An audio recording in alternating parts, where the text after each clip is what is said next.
아버지 하나님, 이렇게 땅을 딛고 사는 주부의 생활 속에서 또 하루가 마감을 합니다. 선하게 살았는지요? 악하게 살았는지요? 성령을 따라 사는 마음을 마음 안에서 기도했는지요? 육신을 따라 사는 나를 책망해 보았는지요? 주님, 다시 한번 성도의 신분을 마음속에 새겨보면서 아직도 진흙덩어리의 신세를 면치 못하고 그렇게 적당하게 살아가는 내 모습을 고백합니다. 아버님, 오늘도 기록된 로마서를 통하여 우리의 마음을 밝혀주소서.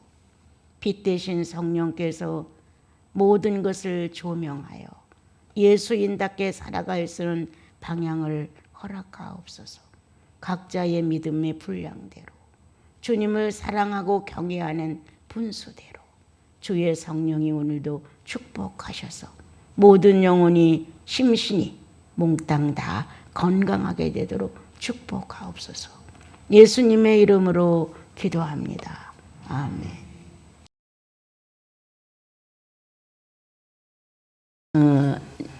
이제 아주 몇 년 전이죠. 오래전에 로마서를 많이 읽어 내려가서요. 그런데도 참 이해가 안 됐어요. 율법, 난 예수 믿고 이제 성경을 봐가면서 율법이라는 말, 난 너무 생소했어요. 율법이라는 말이 너무 생소해서 이 로마서를 보면 벌써 힘이 드는 거예요. 그랬는데 어디서 내 영혼에게 큰 도움을 줬냐면요. 1호 보건대 12절 율법은 거룩하고 계명도 거룩하며 의로우며 선하다, 이게 열렸어요. 이거 하나 때문에 율법이 쉬웠어요. 그 전까지는 율법이라는 단어 자체가 힘들었다니까요. 그래서 성경을 보는데 맥이 끊어지는 것 같아요. 이어지지가 않았어요. 그럼 이건 도대체 무슨 말이냐. 앞뒤에 어떤 그 쉬운 단어로 쉬운 줄거리로 이해를 시키는 게 아니라 어렵고 힘들고 들여다보면 그 말이 그 말 같고 알 수가 없었어요. 그리고 율법을 어느 한쪽에서는 이제는 다 지나갔으니까 율법을 지킬 필요가 없다, 이런 식의 이제 가르침이 있고, 어느 한쪽에서는 율법을 가지고 신앙의 전체의 기둥을 삼으려고 하는 쪽이 있고, 이렇게 똑같은 개신교의 교회들인데도 불구하고 어느 한쪽은 이렇다, 어느 한쪽은 저렇다, 막 이렇게 하니까 이제 목사님들마다 가르치는 그 내용은 의문이었어요. 왜 이쪽 교회를 가서 그 집회 때 들어보면 율법은 이미 지나갔다, 다 끝났다, 이제 이렇게 해야 한다, 이렇게 가르치는데, 또 한쪽에 가보면 그 율법을 중히 여기지 않는 것은 하나님 말씀을 중히 여기지 않는 것이다. 그래서 그 율법을 지켜야 한다. 이런 식의 그 얘기 속에서 나는 율법이라는 단어 자체가 힘들었어요, 아주. 그런데 이걸 읽고, 이거 이해해서 읽은 게 아니에요. 그냥 읽었어요. 읽고 또 읽고 읽고 또 읽는데 율법은 거룩하고 선하다. 이 말에 나도 모르게 뭔가 트이는 거예요. 그러면서 율법은 결국 심판하려고 적은 게 아니었구나. 보낸 게 아니었구나. 율법은 살려주고 건져내기 위해서 보냈구나. 이제 이런 마음이 오면서 거룩하다, 의롭고 선하다. 이 의롭고 선하다는 말이 나로 하여금 아주 밀접한 관계를 맺고 가까이 갈 수 있게 해주셨어요.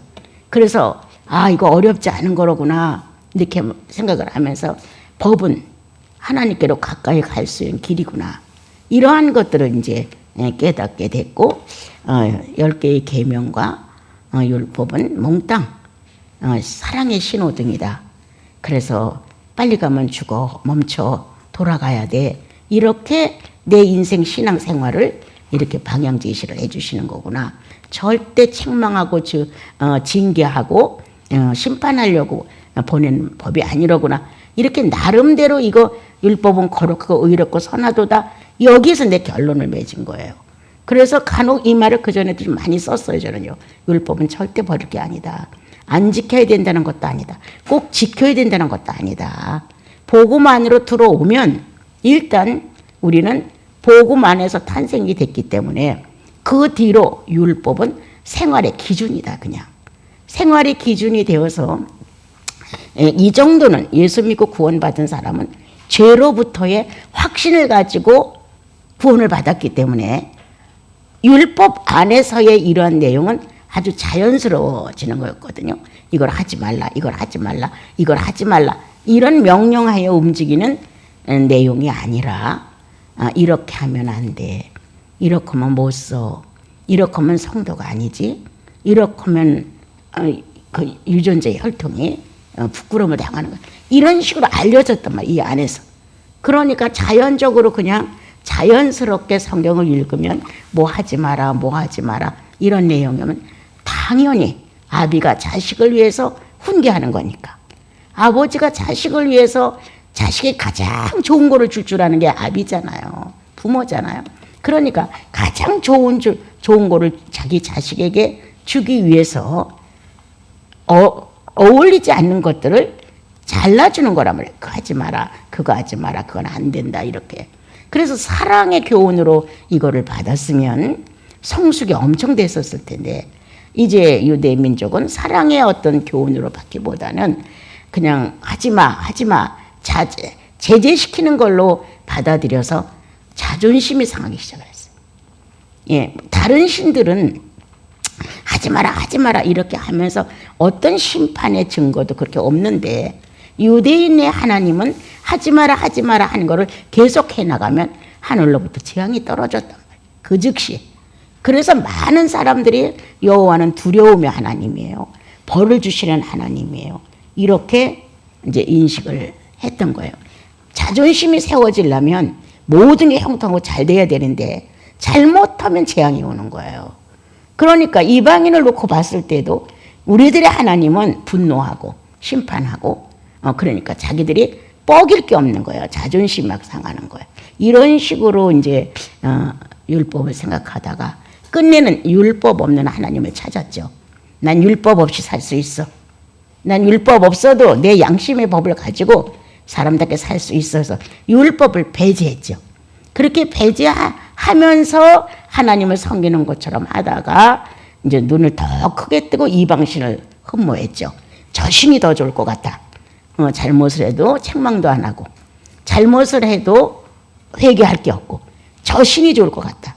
이렇게 해서 그들은 망령된 선택을 했는데 율법을 버리고 이방신을 선택하게 된 거예요. 책망도 없어, 징계도 없어, 심판도 없어. 얼마나 편한 도예요, 그게. 그러니까 그쪽으로 빠져갔던 거예요. 그렇게 하다가 율법이 타락되고 성전이 타락되고 하나님을 섬기는 유대인이 다 타락되고, 이렇게 하다 보면은 하나님은 또 다시 새로운 어떤 새 역사를 이루기 위해서 정말 많은 저주도 내리시고 재앙도 내리시고 갖가지 일을 하셨어요. 그거 갖고 안 된다는 거를 주님은 충분히 체험하셨어요. 어떤 방법도 인간을 바꿀 수 없다는 것. 그래서 하나님의 가장 유일한 한 방법, 구세주를 탄생시키는 것.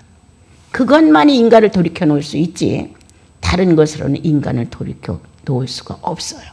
그래서 구세주를 보내셔서 구원을 받게 한 첫 번째 축복, 또한 동일한 축복이지만 두 번째 순서로 온다면 구원을 받은 자 안에서 다시 한번 충만이라는 걸 느낄 수 있는 성령이 존재하시는 축복. 그래서 구속과 더불어서 성령은 같이 임재가 되셨고, 그리고 우리 안에 다른 신을 흠모하지 못하도록 성령을 넣으신 거예요. 그런데 오늘날의 우리 기독교들은 다른 신은 덧제치고 자기 신에 도취되어 있죠. 율법이 성가시고 귀찮고 부담되고 자유롭게 믿고 싶어서 율법을 버렸어요. 우리는 예수 그리스도를 통해서 구원을 지금 받았어요. 우리는 하나님의 자녀라고 자부해요. 그런데 그렇게 눈에 보이는 이방신을 찾아가지 않아요. 자기 신이 너무 커. 더 무서운 신이죠. 이방신은 버리기도 쉬워요. 그러나 내 신은 내 속에서 내가 신이 되어서 내가 다 판단하고 선택하고 일처리를 하고 이런 내 신이 너무 크기 때문에 버리기가 어려워요. 내가 말하잖아. 아무리 충만해도 고집 하나를 못 버린다. 아주 충만해서 얼굴이 기쁨이 충만하고 모든 게 다 너그럽고 모든 게 다 훌륭해. 그런데 자기 고집 하나를 못 버립니다. 자기 신 때문에. 자기 신이 나를 장악하고 있기 때문에 시기하고 질투하고 분노해. 이거 하나 못 고쳐.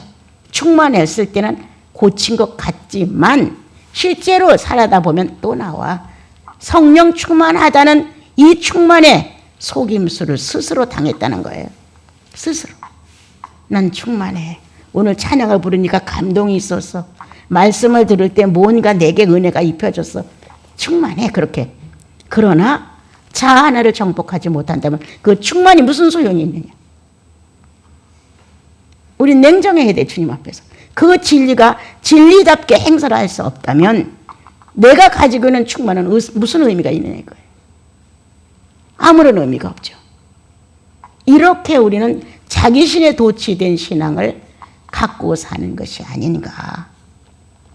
유대민족이 율법을 버리고 다른 신을 찾아 만족히 살고 싶은 것이나 우리가 예수 믿고 구원받았는데도 불구하고 자기 자 하나를 정리하지 못해서 자기 신에 도취된 삶을 살아간다. 그리고 속는다. 성령 충만이라고. 속아요. 성령 충만인 거예요. 꿈을 꿔도 성령 충만 같은 거예요. 찬양 몇 마디에 감동이 와요. 성령 충만해요. 말씀 듣고 후회도 하고 과거가 뉘우치기도 해요. 성령 충만해요. 실제적으로 나를 부인할 수 있는 문제가 왔었을 때 성령 충만하냐? 가장 성령 충만한 예수님의 모습은 십자가에 달릴 때였다고 나는 가르쳤어요. 예수 일생의 전체를 통하여서 성령 충만을 입증시켜 준 것은 십자가에서 달려 죽으심이라. 그 성령 충만은 자신을 완전히 못 박아서 넘기는 데다가 사용했단 말이에요. 성령 충만이에요. 많은 성도들이 성령 충만하다고 말하는데 예수의 이름을 놓고 순교하는 거 성령 충만이에요. 그 성령 충만이 없으면 내가 목숨을 버리면서 예수를 인정하겠어요? 못한다는 거예요. 그런데 우리는 그건 낭중이고 현실에서 살아가는 내 못된 습관 하나를 못 버린다는 거예요. 이건 죄인의 모습이야 라고 자기가 알아요. 이거는 악한 사람의 행동이야. 이거는 아주 못 배우고 무식하고 무지한 예수를 모르는 무식한 사람의 행동이야. 자신이 안단 말이에요. 그래도 못 고쳐. 자기 신이 엄청 크다. 오늘 우리는 자기 신에 매달려서 율법을 버린 이스라엘 민족보다 더 나쁘다. 여호와의 기적과 많은 행사를 보고 자기들은 선민이요 성민하고 자부했던 그들이 이제 뭔가 실증이 나고 재미가 없으니까 다른 신을 찾아가면서 여호와 이름도 불렀다가 이방 신도 이름을 불렀다가 이렇게 혼잡한 신앙생활을 했던 이스라엘 민족. 오늘 내 모습을 한번 보자. 예수가 확실했다. 구속이 분명했다. 나 같은 죄인을 위해서 예수 그리스도가 십자가의 못을 박았다는 사실이 가슴 뭉클하게 한다. 그런데도 불구하고 자기 자신이 버려야 된다는 사실을 알고 있는데도 불구하고 그거 하나를 십자가에 못 박지 못합니다. 율법이 더 크냐? 예수의 구원이 더 크냐? 어떤 게 더 큽니까? 율법은 의를 이루지 못하게 했지만 예수는 믿으면 의를 이루게 했어요. 그럼 어떤 게 더 크냐? 나를 의롭게 한 게 율법이냐? 나를 의롭게 한 게 믿음이냐? 여러분들 다 대답할 수 있죠? 내가 의롭게 된 것은 믿음으로 된 거란 말이에요. 믿음으로 의롭게 됐다고 하는 사실이 율법보다 월등하다는 거잖아요. 그런데 오늘날의 우리들의 모습은 율법 시대의 그들의 모습에 별다르지 않다. 그 이유는 자기 신이 너무 크다. 다 못을 박았다고 말을 했는데 자기 신은 못을 박지 못했다. 자기 신에게 못을 박지 못했기 때문에 충만한 것 같은데도 정말 충만하게 표징을 나타내야 할 그 장소에 와서는 아니다. 예수님이 없는 사람처럼 예수를 버린다. 이런 모습을 우리가 많이 보게 됩니다. 오늘 성경은 뭐라고 말하냐면 율법이 죄냐? 아니다. 율법이 없었으면 죄를 인식하지 못했을 것이다. 율법이 탐욕하지 마라, 살인하지 마라, 간음하지 마라 이렇게 적혀 있었기 때문에 죄를 깨달을 수 있었다. 죄가 뭔가를 판단할 수 있었다. 그럼 율법이 오기 전에는 타락된 기본 양심으로 자기를 지켜갑니다. 타락된 기본 양심. 타락하지 아니한 기본 양심이 아니라 타락한 기본 양심. 이기적인 양심 판단. 타락한 양심의 기본은 이기적이에요. 거기에서 모든 양심 판단을 하고 삽니다, 여러분. 그런데 그거보다 더 확실하게 나와 여러분의 이성을 밝혀준 게 율법이었단 말이에요. 율법은 내가 읽고 내가 듣고 아무로 내 의식 안에 확실하게 존재해서 들어온단 말이에요. 탐욕하지 마라. 이렇게 기록해 놓은 말씀이 있으니까 탐욕의 기준을 알았어요. 아, 이게 탐욕이로구나. 이게 죄로구나. 이 어떤 범위를 넘었으면, 일단 경계를 넘었으면 내 안에서 예수 그리스도의 성령이 탐욕을 범했다는 사실을 알게 하신단 말이에요. 또 기록된 말씀에 의해서 경계가 지어졌어요. 그래서 아는 거예요. 아, 내가 나를 위해 너무 탐욕하는구나. 나만을 위한 발언을 많이 하는구나. 내 유익을 위한 이기심에 나는 남이 얼마나 피해를 갖고 있는지도 생각조차 하기 싫다. 나는 나일 뿐이다. 이렇게 우리가 살아갔다는 거예요. 그런데 이제 하나님의 말씀에 탐욕하지 마. 이렇게 기록된 말씀이 의식 안에 들어갔다. 아담아, 선악과 따먹으면 안 돼. 네가 이걸 따먹는 날에는 정령 죽는다. 그 의식이 들어가서 전체에 들어갔던 거예요. 그럼 자기 안에는 이미 선악과를 따먹으면 정령 죽는다가 메아리에 쳐진 거예요. 알고 있는 거예요. 그럼 따먹어서는 안 된다는 의식이 있었다는 거예요. 따먹으면 정말 죽는구나 라는 것이 존재했다는 거예요. 그 율법 때문에 따먹고 죄인인 걸 아는 거예요, 여러분. 탐심을 갖지 마라. 이 기록된 말씀이 있어서 아, 내가 지나치게 탐욕했구나. 탐식을 했구나. 이렇게 자기 스스로 안다는 거예요. 그래서 율법은 거룩해. 죄를 밝혀줬으니까 얼마나 고마워. 죄의 경계가 어디까지인지도 구분할 수 있게 하셨으니까. 이렇게 네 거, 내 거를 구분할 수 있는 경계가 정해진 거예요. 그래서 율법을 바르게 쓰면 거룩하고 의롭고 선해.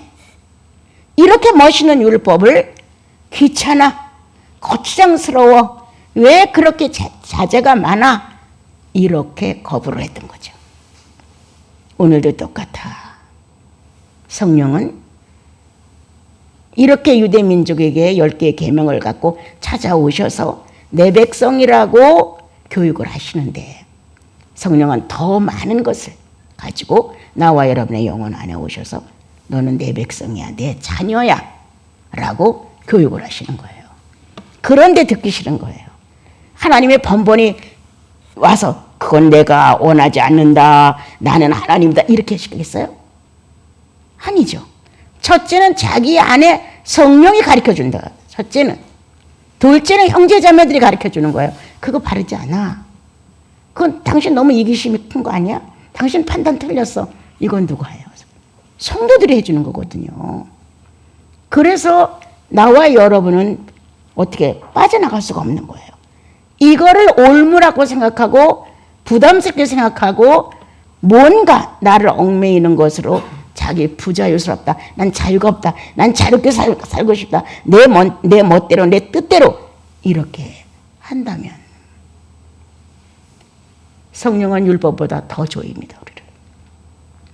율법보다 훨씬 더 거추장스럽습니다. 사사 근거이 정확하니까. 기록된 말씀 외에도 충분히 내 안에서 바르지 못한 걸 경계시키니까 율법보다 더 정확하죠, 성령은. 그런데 율법이 그렇게 정확하게 기록되어 있음을 통해서 나와 여러분은 축복받은 사람들이에요. 나 외에 다른 신을 섬기지 마라. 정확하게 선을 그어줬단 말이에요. 다른 신을 섬기면 괴롭게끔 되어 있어요. 성령 받은 사람들이, 예수 구원받은 사람들이, 기본 양심이 회복된 사람들인데 어떻게 그게 안 되겠어요? 그러니까 바르게 쓰면 거룩한 거예요. 나를 신적 사람으로 만들어가는 유일한 방법이에요. 나 외에 다른 신은 없어. 오직 하나님 한 분만이 절대자의 신이라는 거예요. 그렇게 있기에 다른 거를 쳐다보다도 이건 아니지. 경계가 된단 말이에요. 한 번쯤 이런 유혹을 받다가도 아니야.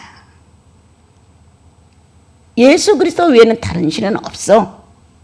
이렇게 자기가 단호하게 자기를 지킬 수 있니 의롭고 거룩하고 선하도다.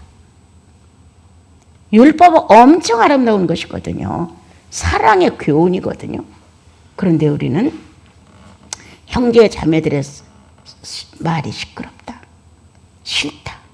내 신이 다 충만한데 뭐 내가 형제 자매들의 신의 말을 들을 필요가 뭐가 있나. 이렇게 거부하면서 자기만 옳다는, 그리고 평화를 유지하지 못하는. 그러므로 율법이 죄냐? 이렇게 말한 것처럼 성령 받은 게 죄냐?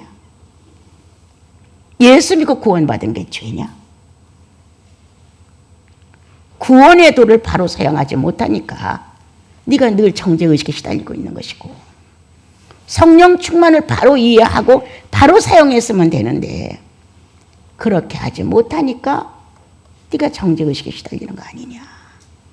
이렇게 주님은 우리에게 말씀하실 수 있습니다. 성도는 율법이 거룩하다는 경험을 해야 합니다. 율법이 얼마나 신선하고 의롭고 선한지 경험해야 합니다. 이야, 이런 율법을 왜 정죄의식으로 받았을까? 이렇게 명확하게 죄의 경계를 알려주고 죄를 졌다고 내 스스로 고백하고 하나님 앞에 나와 용서해 주세요라는 이러한 내 모습을 되찾게 해주는 이 놀라운 선함을 우리는 왜 싫다고 했을까? 왜 거부했을까? 왜 부담스럽게 생각했을까? 죄의 본능이다. 하나님과 관계된 건 다 싫다. 죄는 죄의 본능이에요.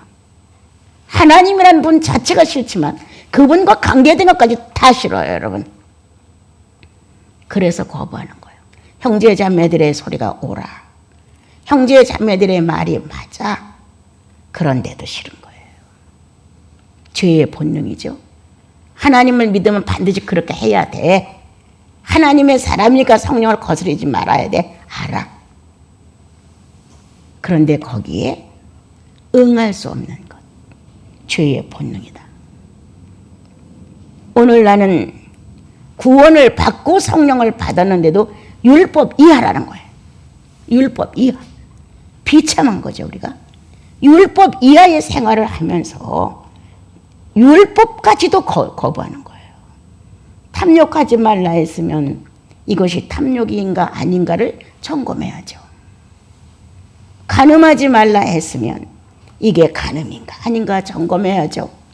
다른 남자와 관계를 맺고 다른 여자와 관계를 맺어서 간음입니까, 여러분? 주님보다 그렇게 애정을 표시하며 애착하는 것 간음 아닙니까? 우리가 예수를 믿는다고 하지만 정말 바르지 않아요. 어젯밤에도 작은 자매와 교제를 나누면서 바른 예수, 바른 예수에 대하여 너무 고맙다는 거예요. 바른 예수를 믿는 태도로 해서 자기가 자랐다는 게 너무 자랑스럽다는 거예요. 절기 예배의 모든 성도들의 그 경건한 모습도 너무 좋았지만 거기에서 주님을 경외하는 형제 자매님들이 함께 자녀들을 축복해 줄 때 그거는 잊을 수가 없다는 거예요. 그게 오늘날 자기들의 신앙을 버팅겨줬다. 특별히 기도를 많이 하냐, 성경을 많이 보냐? 아니다. 다른 사람과 다를 바가 거의 없는데도 불구하고 내 영혼에 분명한 사실이 있다. 수도원이라는 좋은 테두리 안에서 많은 것을 보고 듣고 배웠다. 그게 그냥 몸속에 있다. 여러분, 우리는 예수가 몸속에 있죠. 여러분들의 구주이신 예수 그리스도가, 나의 구주이신 예수 그리스도가 몸속에 있어요. 예. 내 육체 안에 그분이 함께하는 거예요. 그러므로 오늘 율법은 내게 있어 어떤 소리냐? 정죄의 소리냐? 결코 그럴 수 없느니라. 율법은 너에게 있어 부담스러우냐? 결코 그럴 수 없느니라. 율법은 너의 미래를 망쳐놓는 것이냐? 결코 그럴 수 없느니라. 율법은 뭐가 죄인지를 밝힌다. 율법은 내가 어떤 행동을 했는지 즉각적인 판단을 하게 한다. 율법은 나로 하여금 신선한 그리고 신령한 주님을 만날 수 있는 최고의 기회를 만들어준다. 율법은. 그러므로 여러분과 나의 고백이 율법은 거룩해. 그리고 의롭고 선해. 율법이 아니었더라면 난 이 죄를 짓고도 몰랐을 거다. 율법이 아니었더라면 나는 이 죄를 짓고도 주님 앞에 나와 잘못했습니다라는 회개의 모습이 전혀 없었을 것이다. 율법이 있었기에 나는 기준을 찾았다. 그래서 하나님 아버지, 내가 회개하나이다. 내가 참으로 큰 죄를 저질렀나이다. 하나님의 거룩한 거룩성의 유전자를 가진 자녀가 불순한 행동을 했습니다. 이렇게 멋진 율법에 의하여 내가 경계를 알았다는 거야. 죄를 진 것을 알았다는 거야. 그래서 회개할 수 있고 하나님과 다시 화목할 수 있고 화해할 수 있고 정상적인 진리를 따라 살아갈 수 있도록 율법은 안내자였다. 안내자고 말고요. 그래서 나와 여러분, 율법을 다 지키지 못해도 있기에 고맙습니다. 10개의 계명을 내가 다 해석하지 못해도 10개의 계명을 가지고 나를 밝혀주시니 그 빛이 실로 놀랍습니다. 네 이웃을 해방하지 말라 기록된 말씀이 있기에 이웃에 대하여 험담을 하거나 해로움을 끼치게 되면 금방 내 안에 알려지게 하시니 감사합니다. 이렇게 율법이 신선한 의인의 길을 비춰주는 빛이에요. 등불이에요. 그래서 법으로 보느냐 아버지의 말씀으로 보느냐는 틀려요. 율법으로 보는 사람은 정죄의식에 시달립니다. 그런데 율법으로 보지 않고 말씀으로 보는, 아버지의 애정으로 보는, 하나님의 사랑으로 담는, 이렇게 보면 그건 엄청난 생명에 이르게 하는 도가 된다는 거예요. 오늘 성경은 우리에게 그렇게 가르쳐 주시면서 선한 것이 내게 사망이 되었느냐? 그럴 수 없느니라. 오직 죄가 죄로 드러나기 위하여 선한 그것으로 말미암아 나를 죽게 만들었으니 죄로 심히 죄되게 하려 함이라. 이런 계명이 있기에 죄를 알 수 있었다. 이렇게 하는 건 죄로구나, 이렇게 하는 건 의로구나라는 것을 판단할 수 있었다는 거예요. 그런데 이때 이스라엘 민족은 의롭다는 생각보다는 거의 다 죄는 정죄한다고 생각하는 거예요. 다 금하고 못하게 하고 제재시키고 안 된다고 하는 이러한 금법처럼 생각을 한 거예요. 그런데 성령의 사람들은, 하나님을 아는 사람들은 그렇게 안 하죠. 있기에 좋았습니다. 있기에 발을 멈출 수 있었습니다. 이런 율법이 있기에 내가 죄를 깨달았습니다. 이 말씀은 내가 가는 길에 비춰주는 등불이었고 빛이 됐습니다. 이렇게 고백을 한다는 거예요. 여러분은 어떠십니까? 정말 삶을 살아가면서 아유 저 성도 때문에 내가 이렇게 성도를 핑계댑니까? 저 자매 때문에 내가, 저 형제 때문에 내가, 아내 때문에 내가, 남편 때문에 내가 이렇게 정죄의 대상으로 놓습니까? 성경은 그럴 수 없는 일. 하나님의 성령은 내 미약성을 들춰주고 있다. 그 당시에는 율법이에요. 지금은 내가 미약성을 성령을 통해 볼 수 있어요. 내가 탐심을 범하고 나면 내가 죄인이 된 걸 아는 거예요. 그 율법은 반드시 오늘날 나와 여러분에게 성장의 가장 촉진제예요. 성장을 할 수 있는 촉진제. 그래서 얼마든지 율법 안에서 사랑의 의미로 받아들이고 그 안에서 주님을 거룩한 분으로, 의로운 분으로, 선한 분으로 서로가 관계를 맺는다면 나 또한 의롭고 선하고 거룩하다는 거예요.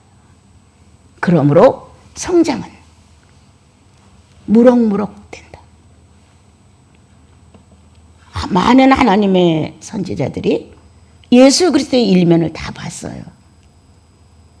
나와 여러분, 말씀이, 하나님의 말씀이 어떤 계명이나 율법으로 금해진 것보다 나 하나 잘 되기 위한 하나님의 선처였어요. 그렇게 받아들인다면 성령 역사는 자연입니다. 그 말씀 안에서 그 말씀을 인정하고 그 말씀으로 자기를 지키며 그 말씀으로 회개하면 나와 여러분 성령 충만은 자연입니다. 여러분. 구약이라고 해서 성령 충만이 없느냐? 아니요. 그건 오해하고 있는 것입니다. 이스라엘 민족이 한 번씩 죄를 용서받는 속죄제를 지내고 나면 엄청 충만합니다. 죄를 용서받았다는. 난 그것도 두 가지로 봅니다. 정말 하나님의 마음 아픈 사건에서 하나님이 해방되신 것이냐, 내가 어렵고 힘든 데서 내가 해방됐기 때문에 충만이냐, 어떤 거냐. 진리를 어떻게 하느냐가 중요해요. 진리를 바로 아는 사람은 나로 인하여 아버지가 어려웠어요. 그런데 그 속죄제를 지내고 나니까 아버지가 자유하신 거예요. 아버지의 자유 때문에 기쁨이 충만했느냐? 관계없이, 아버지와 관계없이 우선 내가 자유하고 내가 죄를 용서받으니까 너무 기뻐. 이 충만이냐? 어떤 거냐 이거죠.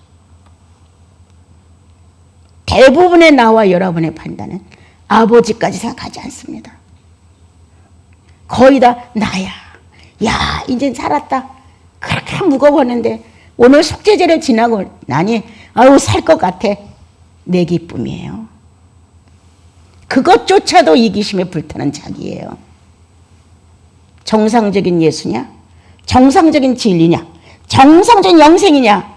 아버지의 아픔이 오늘 씻어지고 나를 놓은 꺼리낌이 자유화되셨다.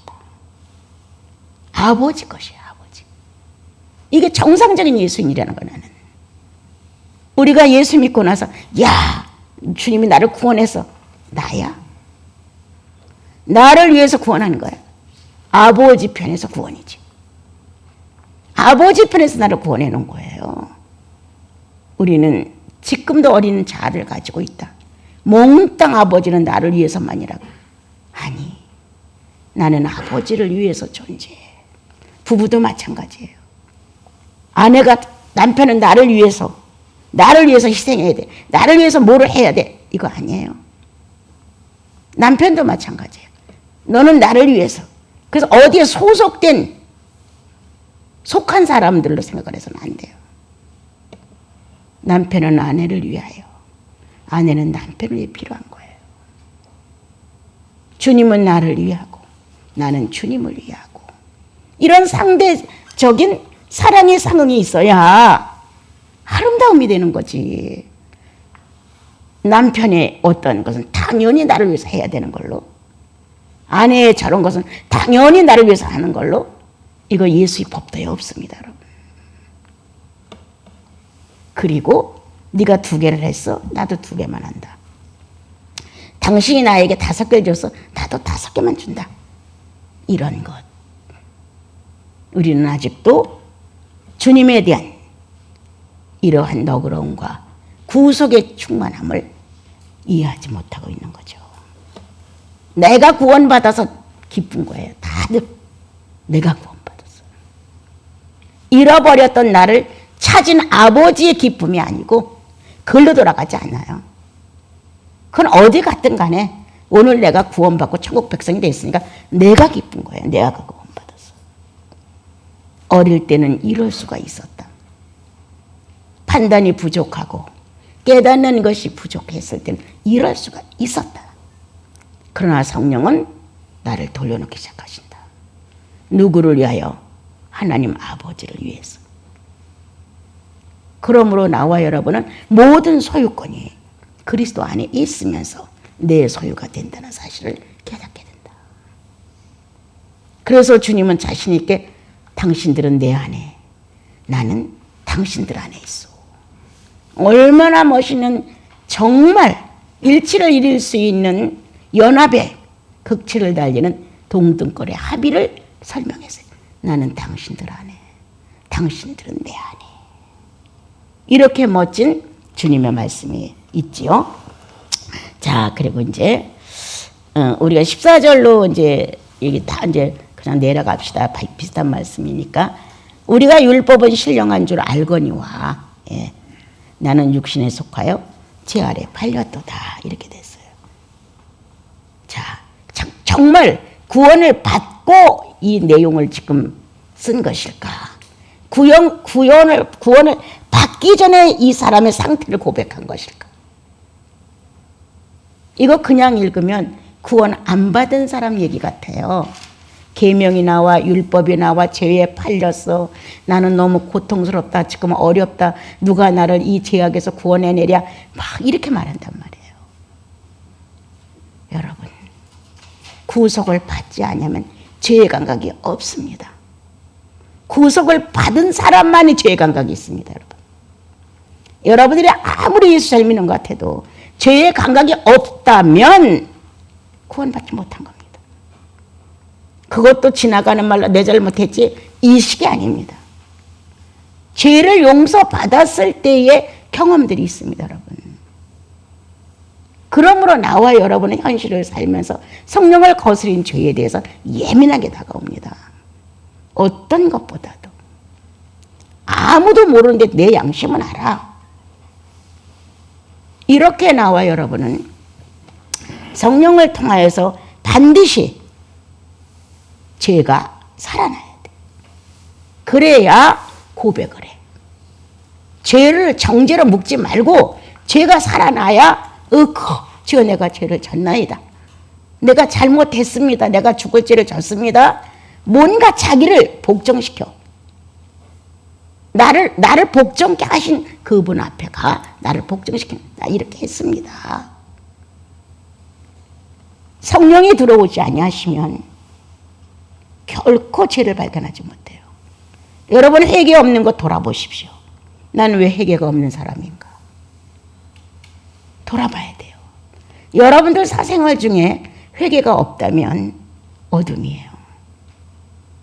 날마다 잘못됐다는 게 아니에요. 이 상황에서 판단한다는 거예요. 이 상황에서. 아, 오늘은 이러이런 문제 잘못되어 있었구나. 이렇게 이성적으로 판단하는 거예요. 이성적으로 판단을 하면서 옳지 않은 것에 대해서 사죄하는 거예요. 주님, 내가 이렇게 됐습니다. 그래서 나를 돌려놓는 거죠. 성령이 자유할 수 있을 만큼 돌려놔야죠. 육적으로 잘못했어요. 이거 아니에요. 정신적으로 혼적으로 아이고 내가 정말 잘못했나 보네요. 이거 아니에요. 인격이 가는 거예요. 인격이 고개를 숙이는 거예요. 누구에게? 죄를 용서해 준 전능자 앞에 잘못했습니다. 이렇게 자기 인격을 가지고 주님 앞에 나가 회개를 할 수 있으면 여러분은 성령의 사람들이에요. 600가지의 계명이 나를 몰고 와도 자신 있어요. 1000가지, 율법이 1000가지로 늘어났다고 합시다. 1000가지로 나를 올고 매도 구원받은 사람은 자신 있어요. 거기로부터 자유함을 받은 것이 구속이에요. 그들은 나를 얽어매고 동여매고 별 방법을 다 써도 성도 가슴 속에 있는 구속의 놀라운 능력은 자유예요. 그렇지 않다. 내가 싸웠느냐? 내가 죄를 어떻게 했냐? 난 아무것도 한 것이 없다. 예수께서 하셨다는 거예요. 나의 예수께서 이 일을 하셨음으로 인하여 1000개의 율법이 나를 정죄해도 그리스도 안에서는 결코 정죄함이 없나니 의롭다 하신 이는 하나님이시니 누가 나를 정죄하리요? 정확하잖아요. 그래서 여러분, 죄가 들춰지는 것 당연한 일입니다. 죄가 들춰지니까 내가 좀 숙여지는 거죠. 내가 잘못했습니다. 당연하죠. 죄는 자기가 이겼다고 생각해요. 죄를 지적을 해줬으니까. 그런데 아니죠. 나는, 성도는 회개하죠. 율법이 나를 도와주었어요. 회개하겠고. 율법은 자신했어요. 네가 죄 졌잖아 하고 죄를 꽉 드러냈어요. 선명하게 만들었어요. 그런데 우리 안의 성령은, 우리들의 그리스도는 죄 졌습니다. 반환이 아니라 항복을 했다는 거예요. 그리고 죄를 인정하고 하회를 청했다는 거예요. 하나님 앞에 용서를 비는. 그럼 어떤 게 더 크냐? 지적하는 계명이냐? 죄를 졌다고 그렇게 고발하는 율법이냐? 아니다. 거기로부터 나를 자유시킨 구원의 내신 그분께 계명 때문에 알아낸, 율법 때문에 죄인인 것을 알아낸 이 사실을 그분께 감사한다. 나는. 그럼 어떤 게 더 큰 겁니까, 여러분? 구원받은 은혜의 자리가 얼마나 크냐. 잘못된 대로 오기를 품고 복수심이 불타고 기분 나쁘고 뭔가 짜증스럽고 부담스럽게 끝나면 율법이 질질질 끌고 다니는 겁니다. 왜? 사죄할 데가 없으니까. 사죄할 대상을 잃었어. 왜 지적했을까요? 율법이. 왜 은혜로운가요? 율법이. 회개하게 하니까. 근데 내가 안 해. 그럼 율법이 날 끌고 다니는 거예요. 예. 회개를 하느냐 안 하느냐는 엄청난 거예요, 여러분. 율법이 왜 이렇게 소중해? 나를 회개케 하니까. 율법을 왜 거룩하다고 네 입으로 말했어? 죄가 뭔지 깨닫게 하셨으니까. 율법을 내가 무시하지 않고 하나님의 말씀으로 인정할 수 있는 것은 왜? 그 말씀에 의하여 내가 의롭담을 받았으니까. 율법이 어떤 겁니까, 여러분? 은혜입니다. 복음이에요, 율법이. 나쁜 거 하나도 없어요. 그러나 죄를 깨닫지 못해. 내가 어떤 짓을 했는지도 몰라. 주님 앞에 나와서 용서를 빌고 형제 자매들 속에 수치스러움을 드러내서 고백을 하고 이걸 안 해. 그러면 율법이 끌고 다니죠. 그렇다면 율법은 나를 사망으로 끌고 가는 정죄죠. 그렇게 삽니까? 부부간에도 자존심 상해서 뭔가 말하고 싶지 않아서 잘못해놓고도 며칠 지나면 괜찮겠지. 여태까지 이렇게 살았는데 이렇게 인격을 감추고 화해와 평화의 수단이신 성령을 속이고 분명히 내게서 악이 나간 걸 알아. 분명히 내 언어에 불쾌감이 나간 걸 알아. 분명히 내 안에 상대를 지적하는 거로 나간 걸 알아. 그런데도 형제 자매들 간에 해놓고도 화해 안 해. 계명은 신바람이 나죠. 봐라, 네가 죄인이지. 네가 회개 안 하는 걸 보니까 네 구원은 아니야. 넌 구원 없는 자야. 내가 너를 마음대로 사망으로 끌고 다닐게. 이게 율법이에요, 여러분. 율법을 어떻게 쓰느냐가 중요해. 은혜로 쓰느냐? 사랑으로 받느냐? 회개의 수단으로 받느냐? 아니면 숨기느냐? 거북스러우냐? 뭔가 난 이게 안 맞아. 보통 다 사람들은 이렇게 하고 사는데 왜 나 유난히 이렇게 해야 돼? 이런 식으로 회개의 기회를 갖지 않는다면 율법은 정죄다. 그리고 나를 사망으로 끌고 간다. 나는 이 장을 읽을 때 정확하게 알았어요. 구원받은 자의 외침이다. 예수 믿고 구원받으면 다 될 줄 알았어요. 율법에 의해서 정죄받는 이런 것들도 다 완전한 줄 알았어요. 그 말씀 구절구절이 너무나 좋으니까 다 내가 변화될 거라 생각했어요. 웬걸. 주님은 그렇게 안 하셨습니다. 그래서 내 찬양이십니다. 왜? 내가 인격적으로 굴복하는 걸 원하시는 거예요. 선악과를 따먹은 아담의 본질은 언제든지 따먹을 수가 있는 거예요. 그러니까 주님은 어떻게 했느냐? 무릎을 꿇게 만들었던 거예요. 그 이름 앞에 무릎을 꿇게 하셨어요. 내가 절 중에 많이 성경 중에 좋아하는 절, 모든 이름, 모든 것들이 예수 앞에 무릎을 꿇게 하시고 너무 멋있는 거예요. 오늘 돌아보자. 우리 다시 한번 생각해보자. 율법이 왜 필요한가 나에게? 죄를 깨닫게 하기 위하여. 율법이 왜 필요한가? 하나님과 화해하기 위하여. 그렇겠습니까? 왜 성령이 필요한가? 나의 약점을 비춰주기 위하여.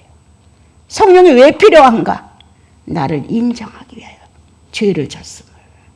그리스도의 속죄가 내 안에 분명함으로 내가 화해를 하는 걸 주님 앞에. 잘못됐음을. 구약이나 신약이나 다를 바가 하나도 없습니다. 여러분이 무릎을 꿇고 주님 앞에 사죄하는 것은 여러분들의 주님이에요. 그러기 때문에 여러분들은 무릎을 꿇을 수 있어요. 그와 같은 현실을 증명하기 위해서 내 옆에는 사람들이 있는 거예요. 내가 실수할 수 있는 사람들, 내가 뭔가 죄를 짓고 그들이 볼 수 있는 사람들이 있는 거예요. 그렇다면 거기서 난 또 무릎을 꿇는다. 그리고 내 악성이 얼마나 모질게 내 안에서 나를 이끌고 다니는지를 안다. 아직도 나와 여러분이 정죄의 계명의 율법의 사망으로 끌려다니는 것이 있다면 하나님 앞에 회개하지 않는 거다. 그러니까 율법이 싫은 거예요. 그러나 회개하는 자는, 화해하는 자는, 용서를 용서답게 인격적으로 비는 자는 그거보다 더 큰 축복이 어디 있으랴. 사랑이 회복되는데. 여러분 사랑이 회복될 때 여러분들 감정 알죠? 부부도 오래 살다 보면 그냥 무덤덤해지지만 때때로 이 애정의 감각이 살아날 때 있잖아요. 그때 감정 알잖아요, 여러분. 난 사람에 대해서는 모르지만 주님과 나 사이에 일어나는 내 이 사랑의 감정, 사랑의 지성, 사랑의 의지 너무 진실해요. 너무 멋있어요. 어떻게 만약에 죽으면 이게 없다면 난 천국 가고 싶지 않아.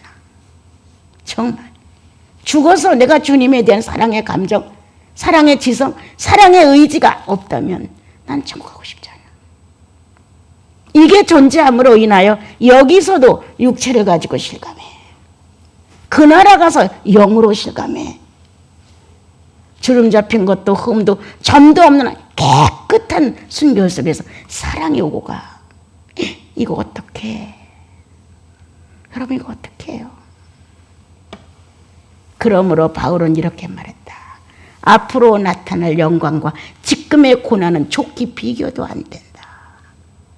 얼마나 그 사랑이 진지하면, 얼마나 주고받는 이 가슴의 통로가 확실하고 분명하면 지금 받는 이 고난은 장차 나타날 영광과 비교도 안 된다.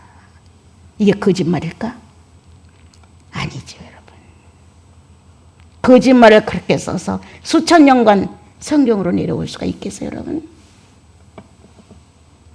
우리는 어떤 큰 일을 해서 주님을 기쁘게 하는 게 아니에요. 이렇게 계명의 율법이 나를 경계 넘어섰다, 너 죄졌다, 성령의 법을 거스렸다 라고 했을 때 빨리 움켜잡아야지.